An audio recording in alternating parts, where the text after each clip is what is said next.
ದೇವ್ರ ಮುಂದೆ ನಿಂತಿದ್ದೀವಿ, ಸುಳ್ಳು ಹೇಳ್ಬಾರ್ದು. ನಿಮ್ಮನ್ನ ಫಸ್ಟ್ ಟೈಮ್ ನೋಡಿದಾಗಲೇ ಹೇಳಬೇಕು ಅನ್ಕೊಂಡಿದ್ದೆ, ಆದರೆ ಯಾಕೋ ಇವತ್ತು ಮನ್ಸಲ್ಲಿರೋದನ್ನ ಮುಚ್ಚಿಡೋಕ್ಕಾಗಲಿಲ್ಲ. ಹೇಳಬೇಕು ಅನ್ನಿಸ್ತು, ಅದಕ್ಕೆ ಪ್ರಪೋಸ್ ಮಾಡಿದೆ.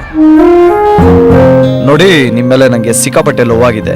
ಈ ಜನ್ಮದಲ್ಲಿ ನಿಮ್ಮನ್ನ ಬಿಟ್ಟು ಇನ್ಯಾರನ್ನೂ ಮದುವೆ ಆಗಬಾರ್ದು ಅಂತ ಡಿಸೈಡ್ ಮಾಡಿದ್ದೀನಿ. ನಿಮಗೆ ನನ್ನ ಮೇಲೆ ಲವ್ ಆಗೋ ತನಕನೂ ಕಾಯ್ತೀನಿ. ಅದು ಎಷ್ಟೇ ವರ್ಷ ಆದ್ರೂ ಪರವಾಗಿಲ್ಲ. ನಿಮ್ಮ ತಂದೆ ತಾಯಿ ಫ್ಯಾಮಿಲಿ ಎಲ್ಲರನ್ನೂ ಒಪ್ಸೋ ಜವಾಬ್ದಾರಿ ನಂದು. ನಿಮಗೆ ನಾನು ಯಾವತ್ತು ಇಷ್ಟ ಆಗ್ತೀನೋ ಅವತ್ತು ಬಂದು ತಿಳಿಸಿ. ಅವತ್ತೇ ನಿಮ್ಮ ತಂದೆ ತಾಯಿ ಹತ್ರ ಬಂದು ಮಾತಾಡ್ತೀನಿ. ನೋ ಪ್ರಾಬ್ಲಮ್, ಆರಾಮಾಗಿ ಯೋಚನೆ ಮಾಡಿ. ಸದ್ಯಕ್ಕೆ ಈ ಅಪ್ಲಿಕೇಶನ್ ತಗೊಳ್ಳಿ.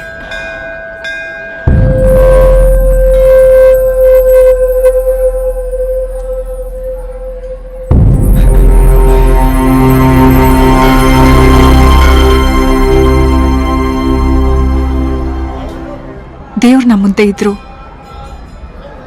ನಾನು ನಿಮಗೆ ಕೈ ಮುಗಿದು ಕೇಳ್ಕೊತಾ ಇದ್ದೀನಿ, ಇನ್ನು ಮುಂದೆ ಲೈಫಲ್ಲಿ ಯಾವತ್ತೂ ಈ ಥರ ಎಲ್ಲ ಪ್ರಪೋಸ್ ಮಾಡಬೇಡಿ. ನಾನು ಮದುವೆ ಆಗಬೇಕು ಅಂತ ಕನಸು ಏನಾದರೂ ಕಟ್ಟಿದ್ರೆ ದಯವಿಟ್ಟು ಇಲ್ಲೇ ಬಿಟ್ಬಿಟ್ಟು ಹೋಗ್ಬಿಡಿ. ಇಷ್ಟು ದಿನ ನನ್ನ ರೇಗಿಸಿದ್ರಿ, ಫಾಲೋ ಮಾಡಿದ್ರಿ, ಇರಿಟೇಟ್ ಮಾಡಿದ್ರಿ, ಅದನ್ನೆಲ್ಲ ನಾನು ಸಹಿಸ್ಕೊಂಡಿದ್ದೀನಿ, ನಿಮಗೆ ಕ್ಷಮಿಸಿದ್ದೀನಿ. ಆದ್ರೆ ಇನ್ನು ಮುಂದೆ ಲೈಫಲ್ಲಿ ನಂದೇ ಆದ ಜವಾಬ್ದಾರಿ ತುಂಬಾ ಇದೆ. ದಯವಿಟ್ಟು ಡಿಸ್ಟರ್ಬ್ ಮಾಡಬೇಡಿ ಪ್ಲೀಸ್. ನಿಮ್ ನಿಜವಾಗ್ಲೂ ನನ್ನ ಮೇಲೆ ಪ್ರೀತಿ ಅನ್ನೋದಿದ್ರೆ ಇನ್ ಯಾವತ್ತೂ ನನ್ನ ಲೈಫಲ್ಲಿ ಎಂಟ್ರಿ ಆಗ್ಬೇಡಿ, ತೊಂದರೆ ಕೊಡ್ಬೇಡಿ. ಇನ್ 1 ವರ್ಷ ಅಲ್ಲ, ಇನ್ 10 ವರ್ಷ ನನ್ನ ಹಿಂದೆ ಅಲ್ಲಿದ್ರು ನನ್ ಕೊನೆ ಉತ್ತರ ಇದೆ.